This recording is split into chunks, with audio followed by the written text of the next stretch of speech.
नमस्कार. सर्वप्रथम सर्वांना दिवाळीच्या खूप खूप शुभेच्छा. तर मालिकेच्या आजच्या भागामध्ये आता आपल्याला पाहायला मिळणार आहे चांदेकरांच्या घरीही दिवाळीची पहिली अंघोळ आहे आणि अद्वैत कला यांचा दिवाळ सण दणक्यात सुरू झालेला आहे.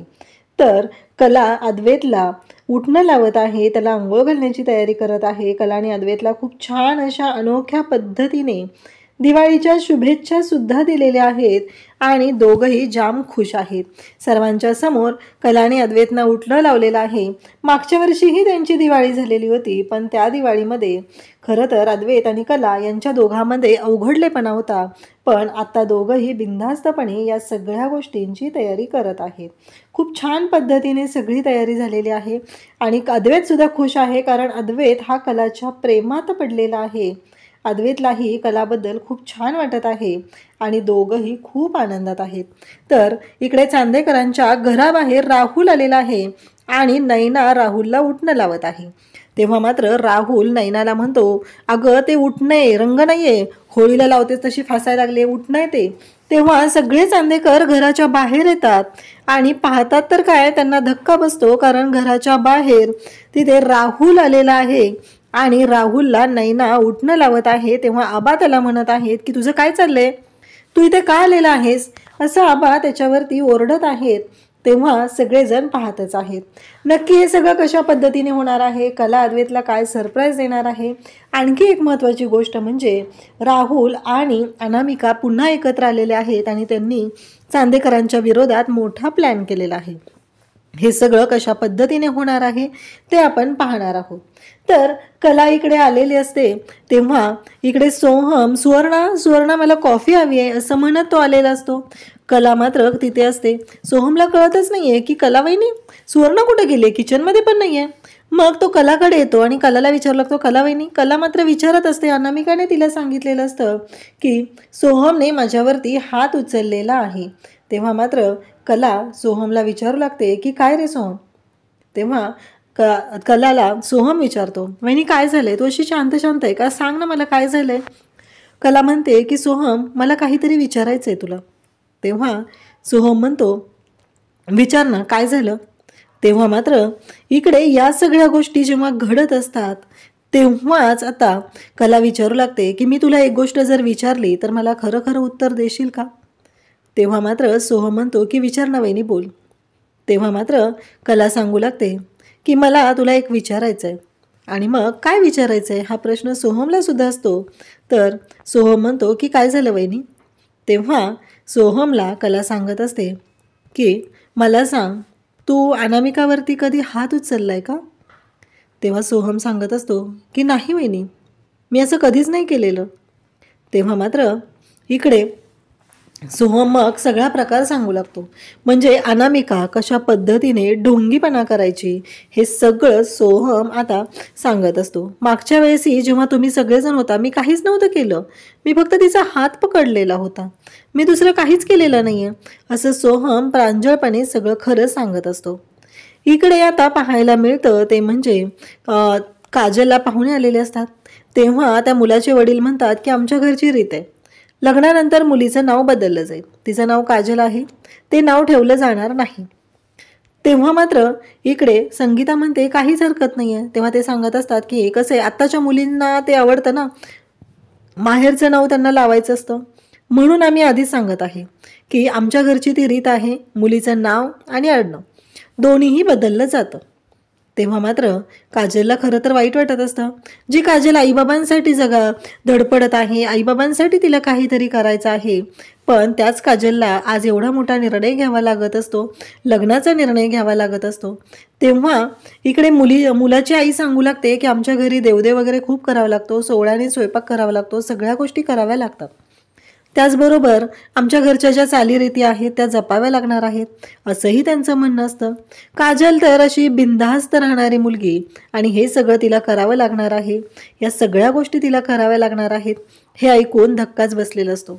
खरं तर काजलच्या बाबांना सुद्धा खूप वाईट वाटत असतं, हे सगळं काय घडतंय आणि संगीता अशी काय वागते हा प्रश्न पडलेला असतो.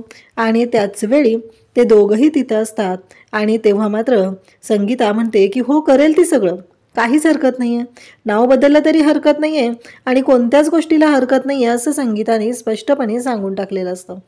खरं तर संगीताला एवढा तडकाफडकी निर्णय याच गोष्टीसाठी घ्यावा लागलेला असतो की जे काही घडत आहे ते मात्र खूप भयानक आहे. मग इकडे मुलीच्या बाबतीत आता प्रश्न विचारला जातो. मुलाचे वडील विचारतात, आमचा मुलगा तुमच्या मुलीपेक्षा 10-12 वर्षांनी मोठा आहे, तरीही तुम्ही या लग्नासाठी का तयार झालेला आहात? म्हणजे नक्की काय कारण आहे? इकडे कला विचार करत असते. सोहम तिला सगळं सांगत असतो. सोहम म्हणत असतो की मी असं कधीच केलेलं नाहीये. प्रत्येक वेळेस तिने कांगावा केलेला आहे, तिने या सगळ्या गोष्टी केलेल्या आहेत. मी कधीच तिच्यावरती हात उचललेला नाही किंवा तिला कधीच काहीच केलेलं नाहीये. प्रत्येक वेळेस ती विचित्रासारखी वागत गेलेली आहे. कलावहिनी मी असं काहीच केलेलं नाहीये असं सोहम मनापासून सांगत असतो. तेव्हा मात्र कला म्हणत असते की सोहमने तर मी जे त्याला विचारलं ते भरभर त्याने मला सांगितलेलं आहे. त्याने कसलाच विचार केला नाही. मग हे असं का? म्हणजे तो तर खोटं बोलत नव्हता. चांदेकरला ह्या सगळ्या गोष्टी माहिती होत्या, मग चांदेकरनं माझ्यापासून का लपवलंय? असं कलाच्या डोक्यात अजून सुरूच असतं. तेव्हा मात्र इकडे संगीता म्हणते की आमची मुलगी सगळं व्यवस्थित करेल, काळजी करू नका, तिला सवय आहे. आणि मग तिला जो प्रश्न विचारलेला असतो त्याचं उत्तर द्यायचं असतं. तिला प्रश्न असा विचारलेला असतो की तुमची मुलगी लहान असूनही तुम्ही का आमच्या मुलाशी लग्न करता? तेव्हा मात्र इकडे ती सांगत असते की मला ना माझी मुलगी सुखात राहिली पाहिजे, चांगलं श्रीमंत घर बघून द्यायचंय. आम्ही असं आहे, आमची परिस्थिती अशी, आमच्या 2 मुली आहेत ना मोठ्या, त्यांना चांदेकरांच्या घरात दिलेले आणि आता ही. तेव्हा मुलाची आईसुद्धा खुश झालेली असते. ती म्हणते काही हरकत नाही आहे. आणि खरंच आता मी सगळ्यांना सांगेल की बघा किती छान आणि गोड अशी मुलगी माझ्या मुलाला मिळाली. सगळे मला चिडवत होता ना, आता बघा. असं म्हणत मुलाची आई वेगळाच आनंदात असते. तिला भारी वाटत असतं की एवढी देखणी मुलगी मिळालेली आहे. संगीताने परस्पर आता होकार देऊन टाकलेला असतो आणि काजल मात्र रडत असते. ते म्हणतात की लवकरच आपण लग्नाचं बघूया आणि उरकून टाकूया, असं त्यांचं बोलणं चाललेलं असतं. तेव्हा मात्र इकडे दिनकर म्हणजे कलाचे बाबा संगीताला विचारतात, संगीत थांब, तुझं काय चाललंय मला कळेल का? म्हणजे हे सगळं तू काय करतेस? तुला कळतंय का? तो मुलगा, आपली काजू कशी आहे, त्यांचं राहणीमान, या सगळ्या गोष्टींचा तू विचार केलायस का? आपली बिंदास्त राहणारी पोर आहे, त्यांच्या घरात अगं कोमेजून जाईल ती. तेव्हा संगीता म्हणते त्या बिंदास्तपणामुळं तर ह्या सगळ्या गोष्टी झालेल्या आहेत, माहिती आहे ना तुम्हाला, आता काही नाहीये. तेव्हा काजल मात्र रडायला सुरुवात करते. तिला वाईट वाटलेलं असतं. तिला कळत नसतं की आता काय करू, या परिस्थितीशी कसा सामना करायचा, हाच प्रश्न तिच्या पुढे उभा राहिलेला असतो. ती विचार करत असते. ती म्हणत असते की काय करू, कशा गोष्टी सोडू, हा प्रश्न ती स्वतःलाच विचारत असते. इकडे अनामिका आणि राहुल दोघंही भेटलेले असतात. तेव्हा अनामिका इकडे राहुलला म्हणत असते की हो, ती कला आली होती भेटायला, काय सांगणार, नेहमीचंच, अगं घरात सगळ्यांना आठवण येते, मग तू ये घरी वगैरे असंच सांगत होती, बाकी काही नाही आहे. तेव्हा मात्र इकडे राहुल म्हणतो की हो माहिती आहे मला, पण तुला माहिती आहे ना आपल्याला पुढं काय करायचं आहे, आपलं काय ठरलेलं आहे. तेव्हा ती म्हणते की काळजी करू नको, सगळं अगदी माझ्या डोक्यात आहे आणि मी त्या पद्धतीनेच करेल, असं ती सांगू लागते. तेव्हा मात्र राहुल म्हणत असतो की अगदी बरोबर, आपण जे ठरवलेलं आहे ना त्याचप्रमाणे सगळ्या गोष्टी झाल्या पाहिजेत, असं राहुलने तिला सांगितलेलं असतं. पण तेव्हा तो तिला सांगू लागतो की तुला कळतंय का, जरा अलर्ट राहायला शिक ना, तुझ्या लक्षात येते का काय झालं असतं? तेव्हा ती म्हणते म्हणजे काय म्हणायचं आहे तुला? तेव्हा राहुल म्हणत असतो की हे बघ, तू ना जरा विचार करत जा, मगाशी इथेच मी आणि मॉम भेटलेलो होतो आणि नेमकी त्या कलाला घेऊन तू इथं आली. तेव्हा ती म्हणते की अरे मला काय माहिती तुम्ही इथे भेटायला येणार होता, मला माहीत असतं तर लक्षात आलं असतं ना, असं तिचं बोलणं चाललेलं असतं. त्यासोबतच इकडे पाहायला मिळतं की ती त्याला सांगत असते, पण एक गोष्ट लक्षात ठेव, इतके दिवस बेडरूममध्ये तुमचा काय राडा चालायचा, जे नाटक चालायचं, पण आता तू त्या घरात राहत नाही आहे, तिथल्या सगळ्या गोष्टी, सोहम तिथे घरी राहतोय, त्यामुळे तुला ठरवावं लागणार आहे काय करायचं आणि कसं मॅनेज करायचं. तेव्हा अनामिका म्हणते काळजी करू नको, ते सगळं मी पाहील, असं अनामिका सोहमला सांगते.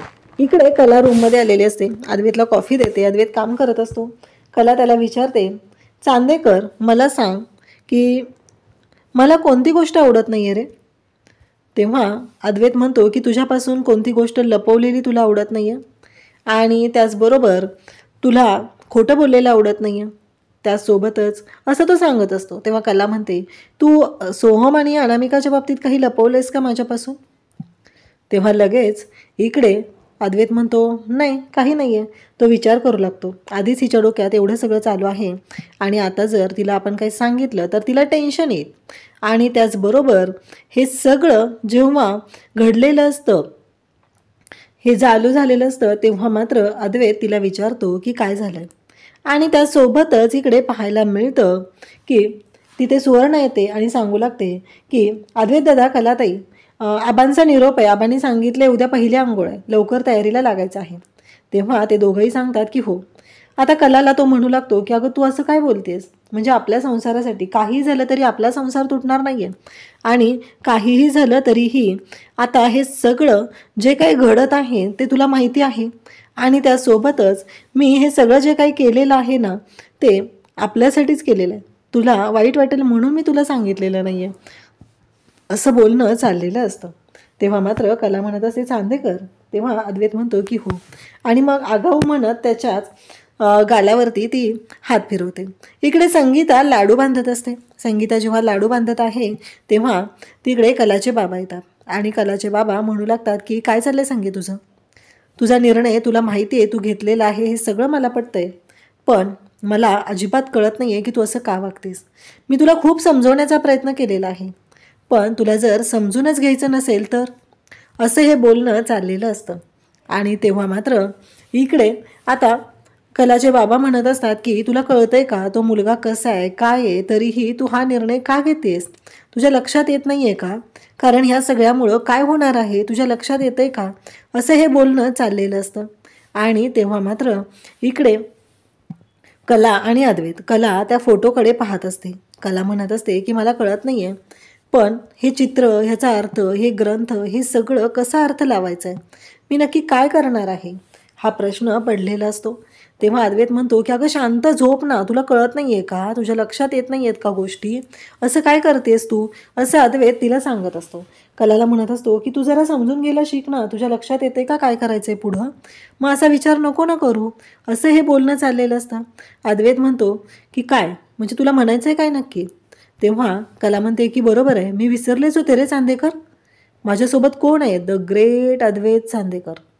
खरंच माझ्या लक्षातच नव्हतं ना हे सगळं काय चाललेलं आहे ते, असं अद्वैत तिला बोलत असतो. तेव्हा मात्र कला म्हणत असते की बरोबर आहे आणि दोघांचं छान असं बोलणं चाललेलं असतं. खरं तर कलाला या सगळ्यातून मार्ग काढायचा असतो, पुढे काय करायचं आहे या गोष्टींचा विचार चाललेला असतो. परंतु आता अद्वैत तिच्याशी वेगळ्याच पद्धतीने बोलत असतो. तिला सांगत असतो आराम कर, आरामाची गरज आहे. आणि कला मात्र म्हणत असते की नाही चांदेकर, मला ह्यातनं विचार केला पाहिजे, अरे आपल्याकडे वेळ खूप कमी आहे, मला सांग असं जर आपण करत राहिलो तर कसं मार्ग निघणार आहे सांग बरं. असं म्हणत ती अद्वैतशी बोलत असते, अद्वैतला विचारत असते, त्याला काही गोष्टी सांगत असते. बघ नाही ते लिहिले सुखी संसार, अहोरात्र, शक्तीचा जय जयकार होईल, हे सगळं काय आहे, मग या सगळ्यातनं कसा मार्ग काढायचा आहे सांग मला, असं ती बोलत असते. तेव्हा अद्वैत म्हणतो बास झालं खरे, चल बरं आता झोपायला, चल पटकन, असं म्हणत तिला बेडकडे घेऊन जातो आणि तिला अगदी बेडवर नेऊन झोपवण्यापर्यंत तयारी करतो आणि म्हणत असतो की झोप, शांत झोप, अजिबात एक शब्दही बोलायचा नाहीस, शांत राहायचं आहे म्हणून सांगितलं ना तुला. तेव्हा कला म्हणत असते पण चांदेकर. अद्वैत म्हणतो बास, उद्या सकाळी विचार करूया म्हणून सांगितले ना मी तुला, मग आपण नंतर बोलूया, असं अद्वैतने स्पष्टपणे तिला सांगितलेलं असतं. तेव्हा मात्र कला, लाईट बंद झालेले असतात पण तिच्या डोक्यातले विचार काही थांबलेले नसतात. ती मात्र त्याच विचारात असते आणि त्या फोटोकडे पाहत असते. दुसऱ्या दिवशी सकाळी कला उठलेली आहे, छान तयार झालेली आहे, सुंदर अशी साडी नेसलेली आहे, सगळ्यांच्या आंघोळ्या झालेल्या असतात आणि कला मात्र रांगोळी घालत असते. पाट तयार केलेला असतो का तर अद्वैतसाठी ह्या सगळ्या सेलिब्रेशनची तयारी केलेली असते. तेव्हा मात्र इकडे पाहायला मिळतं की हे सगळं जेव्हा घडत असतं तेव्हा मात्र आता या सगळ्या गोष्टींमध्येच कला खूप खुश असते. तिला भारी वाटत असतं की चला फायनली काहीतरी आता छान घडतंय, त्यामुळे ती खुश झालेली असते. आबा म्हणतात की अद्वैत कुठे अजून कसा उठलेला नाही आहे. कला म्हणते की आबा मी बोलवून आणते, असं म्हणत कला अद्वैतला बोलवण्यासाठी येते. अद्वैत झोपलेला असतो. कला येते, चांदेकरकडे अगदी मन भरून पाहत असते. अद्वैत काय करतोय, कशा पद्धतीने तिच्याकडे रिॲक्ट होतोय हे तिला जाणवत असतं. मग शांत झोपलेलं असतो, थोडंसं त्याचं तोंड उघडं असतं. कला स्वतःच्या हाताने ते बंद करतं. पुन्हा अद्वैतचं तेच, पुन्हा त्याचं तोंड उघडलेलं असतं आणि मग कला अद्वैतकडे पाहत असते. आणि अद्वैतच्या जवळ जाते आणि त्याला हॅप्पी दिवाळी म्हणून जोरात ओरडते. तेव्हा मात्र इकडे अद्वैत घाबरून उठतो आणि तो म्हणतो, काय असं म्हणून तो तिच्यावर ओरडतो. तेव्हा कला म्हणते की कसं आहे माहिती आहे का चांदेकर, म्हणजे जनरली जेव्हा माणसांना शुभेच्छा दिल्या जातात तेव्हा ते काय म्हणून ओरडत नाही आहेत, तू असा का ओरडलास असं म्हणत त्यालाच बोलायला सुरुवात करते. खरं तर बिचारा झोपीत असतो आणि त्याच्याशीच अशा पद्धतीने वागलेली असते आणि अद्वैत घाबरून उठला म्हणून त्याच्यावरतीच हसत असते. तेव्हा अद्वैत म्हणतो, काय चाललंय तुझं हे. तेव्हा कला म्हणते की नाही, तुला ना दिवाळीच्या शुभेच्छा दिल्यात आणि तुला माहीत नाही आहे का एखाद्याने जर आपल्याला दिवाळीच्या शुभेच्छा दिल्या तर. तेव्हा अद्वैत म्हणतो, तू उठवायला आलेलीस मान्य आहे मला, पण उठवायचं कसं असतं, तू कसं उठवतेस, काय करतेस तू हे सगळं, तुला कळतंय का. तेव्हा कला म्हणते की हो कळतंय मला, मी तुला उठवायलाच आलेले आहे ना. असं म्हणत अद्वैत तिच्याशी बोलत असतो आणि त्याचबरोबर कला आता तिथून निघालेली असते. म्हणते की चल, आबांनी खाली बोलवलं. मग अद्वैत तिला जाताना म्हणतो की खरे दिवाळीच्या खूप खूप शुभेच्छा. मग कला जाते, दारात थांबते आणि त्याचबरोबर अद्वैतला सुद्धा ती तिथून शुभेच्छा देत असते. अद्वैतला सुद्धा ती म्हणत असते की चांदेकर दिवाळीच्या खूप खूप शुभेच्छा असं म्हणत तिने अद्वैतला दिवाळीच्या शुभेच्छा दिलेल्या आहेत. सगळेच खूप खुश आहेत, पण आता हा दिवाळीचा सण आहे म्हटलं की काहीतरी राडा गोंधळ असलाच पाहिजे. त्यामुळंच आता पाहायला मिळतं ते म्हणजे छान अशा शुभेच्छा दिलेल्या असतात. कला आणि अद्वैत यांच्या सुखी संसाराची सुरुवात आपल्याला पाहायला मिळते, पण यामध्ये विघ्न आणण्याचं काम करणार असतो तो म्हणजे राहुल. राहुल मात्र अगदी बिनधास्तपणे आता त्याचे पुढचे प्लॅन सुरू झालेले असतात, अनामिका आणि राहुलचे. इकडे कलाने खूप गोड अशा अद्वैतला शुभेच्छा दिलेल्या असतात आणि त्याला सुद्धा सांगितलेलं असतं की हे सगळं जे काय आहे ना ते खूप छान वाटत असतं, कारण कला आणि अद्वैत दोघंही आता एकमेकात अगदी रमायला लागलेले असतात. दोघंही एकमेकांसोबत आता चांगले ते आनंदात असतात. तेव्हा अद्वैत तिला शुभेच्छा देतो आणि आलोच म्हणतो. तोही खूप हसत असतो, त्यालाही छान वाटत असतं, म्हणजे खुश असतो. तर इकडे आता कलाने अद्वैतला उठणं लावायला सुरुवात केलेली असते. कलाला अद्वैतला उठणं लावत असते. सगळेजण तिथं असतात. चांदेकरांच्या घरामध्ये आता सगळे खूप खुश आहेत आणि त्याचबरोबर हे सगळं जेव्हा घडत असतं तेव्हा मात्र इकडे कला अद्वैतकडे पाहत असते. अद्वैतलाही छान वाटत असतं. फायनली अद्वैत आणि कलाचा हा सुखी संसार सुरू झालेला असतो. म्हणजे कुठलाही शाप असला, काही असलं तरीही अद्वैत आणि कलाच्या प्रेमाने तिथे बाजी मारलेली असते आणि त्या सगळ्या ह्याच्यातून बाहेर पडलेले असतात. त्यांचा सुखाचा संसार हा सुरू झालेला असतो. आणि त्याचबरोबर इकडे कला आणि अद्वैत एकमेकांकडे पाहत असतात. त्याचबरोबर इकडे आता कला आणि अद्वैत दोघंही एकमेकांकडे पाहतात. सगळे त्यांच्याकडे पाहत असतात आणि तेवढ्यातच बाहेरून आवाज येतो. रंगपंचमी नाही आहे ही किंवा होळी नाही आहे, एवढं लांगाला फसायला लागलेस माझ्या. तो आवाज राहुलचा असतो. सगळेजण उठतात आणि बाहेर जाऊ लागतात. नक्की काय झालंय, कोण आलंय हा प्रश्न असतो. म्हणून जाऊन पाहतात तर बाहेर राहुल आलेला असतो आणि राहुलला तिथे पाहून सगळ्यांनाच धक्का बसलेला असतो, कारण बाहेर अंगणामध्ये नैना राहुलला उठणं लावत असते आणि त्याचबरोबर इकडे राहुल मात्र नैनावरती ओरडलेला असतो. म्हणजे नैना अशा पद्धतीने वागत आहे ही गोष्ट लक्षात आलेली असते. हा सगळा डाव रोहिणी आणि राहुल यांचा असतो, कारण राहुलला आता घरात यायचं आहे म्हणून हे सगळं सुरू झालेलं असतं. तर इकडे सगळे बाहेर जातात आणि आबा मात्र ओरडून विचारतात, तुझी हिंमत कशी झाली, तू कुणाला विचारून या घरात आलेला आहे असं आबा विचारत आहेत. आणि त्यासोबतच हे सगळं जेव्हा घडत असतं तेव्हा अद्वैत आणि कलाला सुद्धा धक्का बसलेला आहे, म्हणून ते दोघंही पाहत आहेत. तर आता आबा आणि अद्वैत कशा पद्धतीने राहुलला धक्के मारत घराच्या बाहेर काढणार हे आपल्याला पाहायला मिळणार आहे. अशाच अपडेटसाठी चॅनलशी कनेक्ट राहा. थँक्यू.